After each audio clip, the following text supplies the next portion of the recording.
जय सिया राम। परमात्मा श्री सीताराम जी के युगल चरण कमलों में मेरा बारंबार प्रणाम स्वीकार हो। भगवान राधा माधव, भगवान गौरी शंकर, भगवान अवधपति, तिरुपति, सीतापति, आप सभी के चरणों में प्रणाम करते हुए आइए आगे की चर्चा करेंगे। पवित्र पुरुषोत्तम मास के इस अवसर पर, जबकि पूरा देश और दुनिया कोरोना नाम की महामारी से लड़ रही है, ऐसे में भारत की तपस्या, भारत की उपासना, भारत के ऋषि मुनियों की साधना निश्चय ही विश्व मंगल के लिए संजीवनी का काम कर रही है।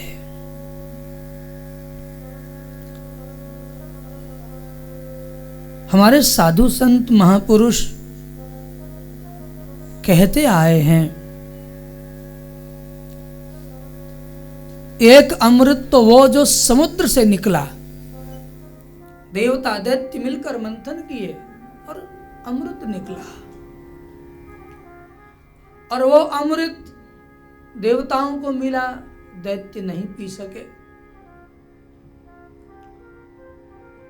परंतु करुणा करके भगवान महादेव ने पिया था जहर, विष पिया था, हलाहल पिया था, किंतु लोक कल्याण के लिए उन्होंने एक अमृत बहाया जो सबको सुलभ है, और वो अमृत है हरसि सुधा सम गिरा उचारी। ये राम कथा अमृत है। पूज्यपाद गोस्वामी जी कहते, धन्याः ते कृतिनः पिबन्ति सततम श्री राम नामामृतम। वे पुण्यात्मा, वे भाग्यशाली जन धन्य हैं जो सतत हरि कथामृत का पान करते हैं। राम नाम अमृत है। हमारे यहाँ गुरु परंपरा में मंत्र देते हैं महापुरुष, तो कहते हैं तुमने अमृत रस चखा है क्या, अमृत पाया है क्या। नाम अमृत है, कथा अमृत है, गोक्षीर अमृत है। देश और दुनिया में इस सुविधा के माध्यम से राम कथा सुन रहे सभी महानुभाव, हम आप सब धन्य हैं, क्योंकि राम कथामृत का पान कर रहे हैं। यही अमृत मीराबाई पी गई थी, पायो जी मैंने राम रतन धन पायो। और इसी के प्रभाव से जहर पीने पर भी मीराबाई को छींक भी नहीं आई, पच गया। यहां राम नाम अमृत है, हरि कथा अमृत है, गुरुवाणी अमृत है, देववाणी अमृत है, वेद मंत्र अमृत है, गाय का क्षीर अमृत है, अमृत है। भगवान कृष्ण कहते हैं, अर्जुन,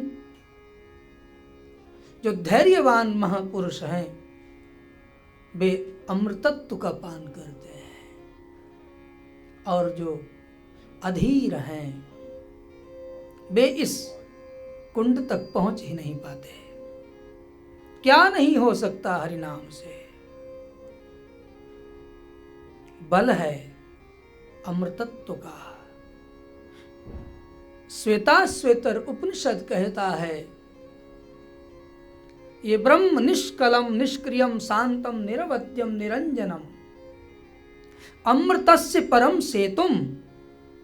ये जो हरि कथा है ये अमृत का सेतु है, मृत्यु से अमृत की ओर ले जाकर जोड़ देती है, मरण धर्मा को अमरता से मिला देती है, साधक को सिद्धि तक पहुंचा देती है, जीव को ब्रह्म तक की यात्रा करा देती है। तो ऐसी पवित्र राम कथा जो देवताओं को, ऋषियों को, मुनियों को, पितरों को, किन्नरों को, गंधर्वों को, क्योंकि ये राम कथा की गंगा सकल लोक जग पावनी है। 7 नीचे के लोग, 7 ऊपर के लोग, 14 लोकों को पवित्र करने वाली ये अमृत जैसी कथा है। कोई पीवे संत सुजान, राम रस मीठा रे कोई पीवे साधु, जो पिए सो साधु हो जाए, साधुता हो जाए उसमें। तो कल हमने सुना कि विदा होकर के आए हैं और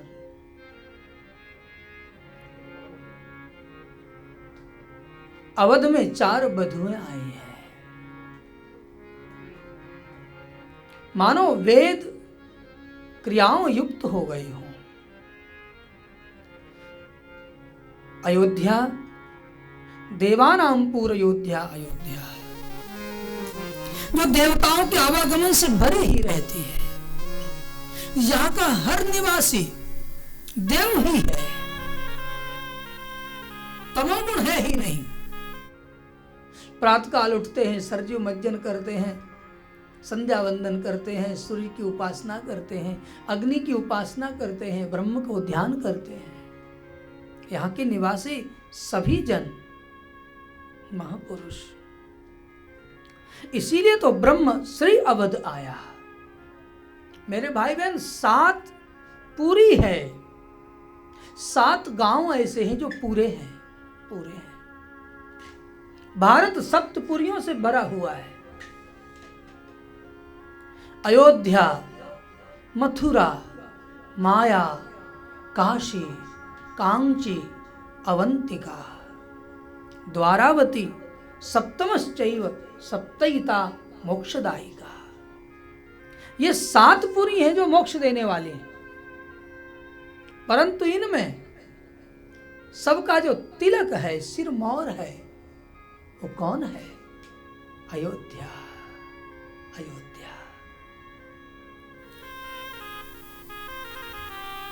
अध्यात्म के उपासकों ने कहा है अयोध्या कहाँ है? नवद्वारापुरी देही ये जो शरीर है, ये 9 द्वार वाला शरीर ही अवध धाम है, यही अयोध्या है। और इसमें 10 दिशाओं में यात्रा कर सके ऐसा मन ही दशरथ है। अबाध यात्रा करता है। ये नवद्वारापुरी देही ये अयोध्या है और इसमें देवता भी बैठे हैं। देवताओं से पूरी है, बड़ी पूरी है। देवता ही देवता बैठे हैं। रोम रोम छिद्र का कोई न कोई देवता है।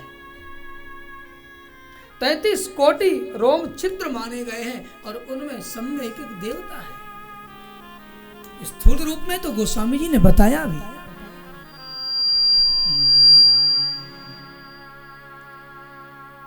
इंद्री द्वार झरोखा नाना। ये इंद्रियां, ये दरवाजे, ये खिड़कियां, ये द्वार दरवाजे, इनका अपना अपना देवता है। इंद्रिय द्वार झरोखा नाना। ताहाँ ताहाँ सुर बैठे करी था ना। तहाँ तहाँ देवता बैठे हैं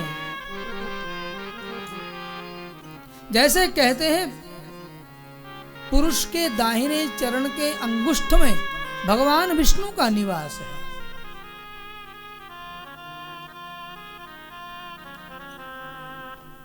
घुटने में यम का निवास है,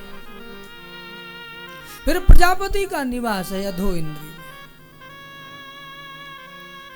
नाभि में कुंड है, अमृत है, हृदय में ईश्वर का निवास है, आंखों में सूर्य चंद्र हैं। ऐसी कोई इंद्रिय नहीं जिसमें देवताओं का वास नहीं। देवताओं से भरी है वो अयोध्या भी और ये अयोध्या भी। वहां जाते जाते कभी यहां भी जाने का अभ्यास हो जाए। एकांत में बैठकर, शांत निर्जन स्थान में बैठकर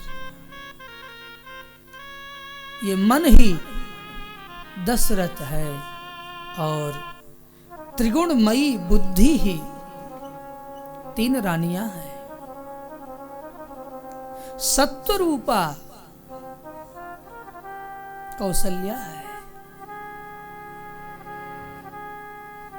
रजस रूपा उपासना है सुमित्रा है, और तमस रूपा कैकेयी है। इसीलिए वहीं से उजाला होता है, साधु प्रकट होते हैं। भरत जी का जन्म हुआ है।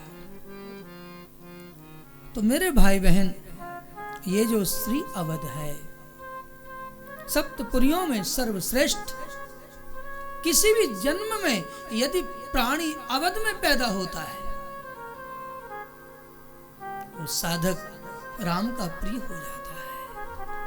भगवान कहते हैं अति प्रिय मोहि यहाँ के बासी। किसी जन्म में भूल से भी कोई अयोध्या रह आए, पैदा हो जाए, समय बिताए, वो ठाकुर को प्रिय हो जाता है, वो साकेत का अधिकारी हो जाता है। तो ऐसे श्री अवध में 4 वधुएं एक संग आई हैं। प्रेमियों के नगर से, विदेह के नगर से, ज्ञानियों के गांव से, और बहुत आनंद है। गोस्वामी जी राम जी का विवाह करके बालकांड पूरा कर देते हैं।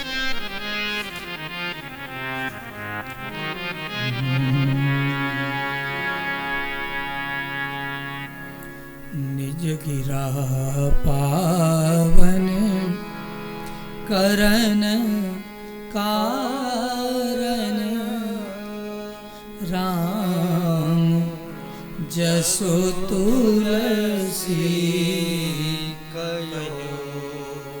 अपनी वाणी को पवित्र करने के लिए बाबा कहते हैं कि मैंने राम यश सुनाया है, क्योंकि राम जी का विवाह हो गया। बस राम सीता यही बने रहे। इस अयोध्या से राम सीता कभी जाए ना। बालकांड पूरा हो गया है। बाबा विश्वामित्र जी विदा लेकर चले गए हैं और तुलसी बाबा कहते हैं मैंने मेरी वाणी को पवित्र करने के लिए राम जस गाया है। रघुवीर का चरित्र अपार वारिधि है, उसको कौन पार पा सकता है।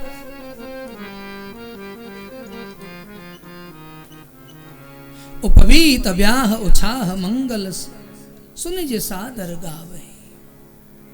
ये जो भगवान के वाल चरित्र हैं, जो उनको कहेंगे, सुनेंगे, गाएंगे, कल्याण काज विवाह मंगल सर्वदा सुख पावा।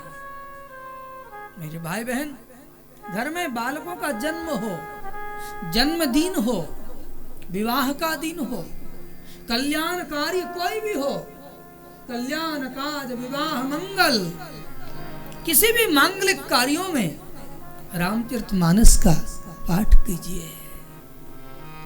पहले तो हमारे देश के गांव ट्रेन से निकलते थे, यात्रा करते थे तो आवाज आती थी जगह जगह से। किसी के यहाँ कोई संपुट है, किसी के यहाँ कोई संपुट है, हर गांव रामायण होती थी। अब तो पूरी दिल्ली घूमे आइए, कहीं आवाज मिलेगी नहीं। पंक्ति वक्ता बोलता था, दूसरी पंक्ति श्रोता बोलता था, संपुट लग जाता था। रामायण करीब करीब घरों में होगी जरूर, परंतु खुलती नहीं। लोग कहते कलयुग कहां आया है, यही आया है कलयुग कि अब रामायण नहीं खुलती, समय पर मोबाइल खुल जाता है। सोते जागते का तुमने साथी जो बनाया है, विज्ञान की दुनिया का आनंद है, होना ही चाहिए, परंतु जितना उसकी संगति तुम बना चुके हो, उसकी आधी संगति भी यदि तुम्हारे ठाकुर से हो जाए, भगवान से हो जाए, उनकी स्मृति बन जाए, तो ये जीवन सफल हो जाएगा मेरे भाई बहन। वो स्वामी जी लिखते हैं अयोध्या कांड, यस्यांके च विभाति भूधर सुता देवापगा मस्तके।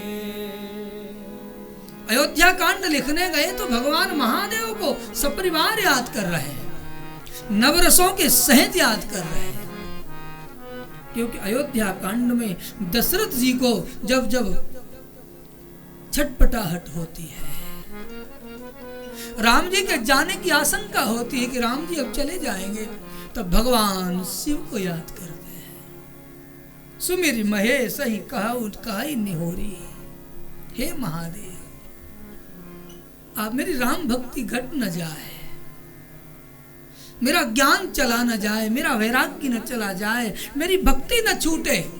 और ज्ञान भक्ति वैराग्य जिसका छूट जाता है, साधक के लिए वो दिन मृत्यु का दिन है। साधक मर गया, ज्ञान गया, भक्ति गई, वैराग्य गया, फिर कोई प्रेमी महापुरुष जीवित नहीं रहते।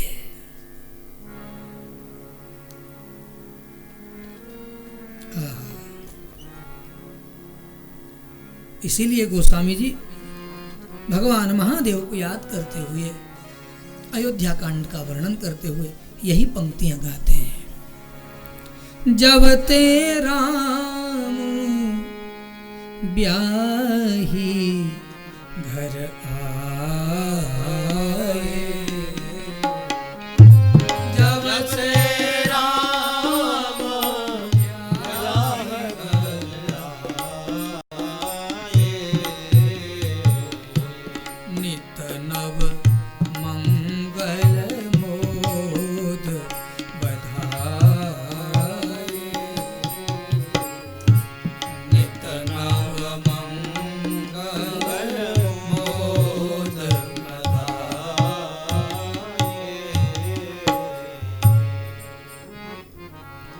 खूब आनंद है, रोज बधाइयां गाई जा रही हैं अयोध्या में।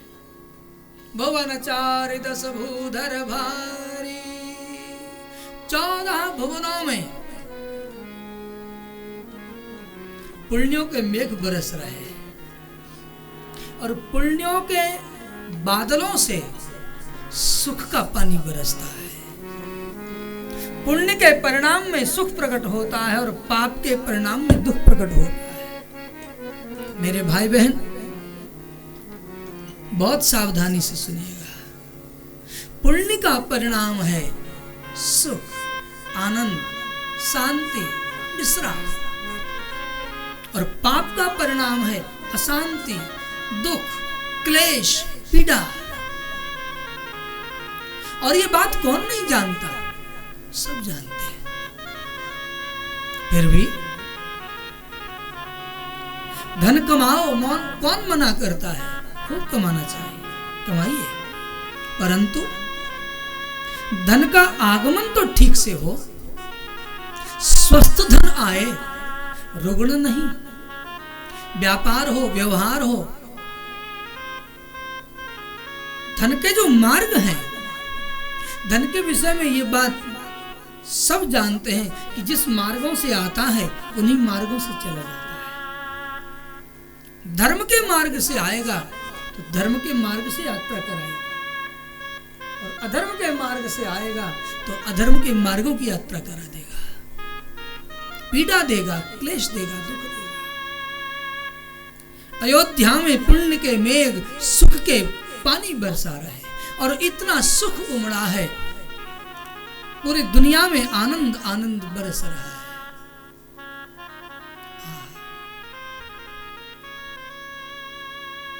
लोग राम जी के दर्शन को द्वार पर आते हैं, चारों भाइयों को दर्शन करते आनंद में डूबे हैं। परंतु जब सुख ज्यादा बढ़े, जीवन में सुख मिले है, सुख मिला है आपको और बढ़ता ही जाता हो तो सावधान हो जाना, पुण्य बढ़ा देना, क्योंकि पुण्य के खर्चे पर ही तुमको सुख मिल रहा है। तुम्हारा पुण्य समाप्त तो नहीं हो रहा है, समाप्त हो जाए उससे पहले तुम पुनीत की कमाई कर लेना, पुण्य धर्म की कमाई कर लेना, सत्य की कमाई कर लेना।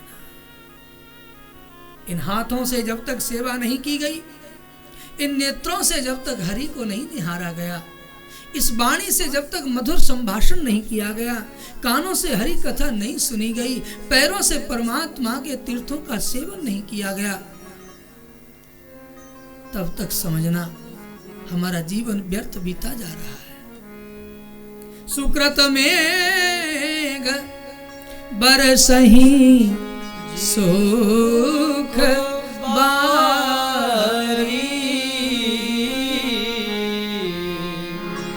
सुकृत के बादल, पुण्यों के बादल सुख की वर्षा कर रहे हैं। सुख चाहते हो दुनिया वासियों, पुण्य करो, सत्कर्म करो, पुण्य में समय दो, पुनीत कार्य में लग जाओ, अधर्म को घर में मत आने देना, सेवा करो, सेवा करो, सेवा करो, सेवा करो, पर धर्म के लिए, पर हित के लिए। पुण्य क्या है? गोस्वामी जी ने लिखा, पुण्य किसे कहते हैं? पुण्य एक जग महु नहीं दूजा, मन क्रम बचन विप्र पद पूजा। जो भगवत प्राप्त महापुरुष हैं उनकी सेवा करना पुण्य है। दूसरा,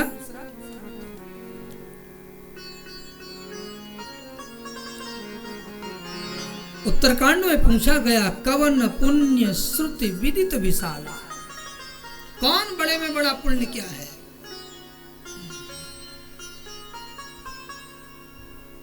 पुण्य क्या है?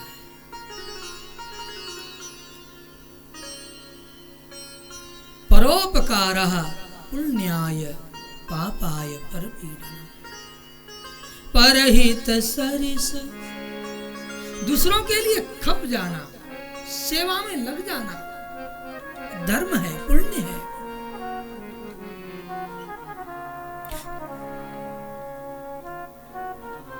पुण्य अमृत जैसा है, परम पुण्यमय पै दुहि भाई,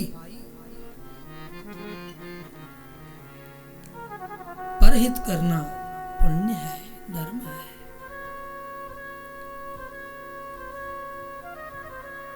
अवधवासियों के पुण्य इतने थे कि सुख ही सुख बरस रहा था, परंतु क्या पता अब दुख की बेला आने वाली है। दीपक की बाती तेज हो जाए तो समझना बंद हो जाएगी, घी घट गया है। सुख की बाती तीव्र हो जाए, ज्यादा सुख मिले तो सावधान हो जाना, बाद में दुख ना आ जाए, दुख आने की खबर है। इसलिए बहुत सावधानी से सत्कर्म करिएगा।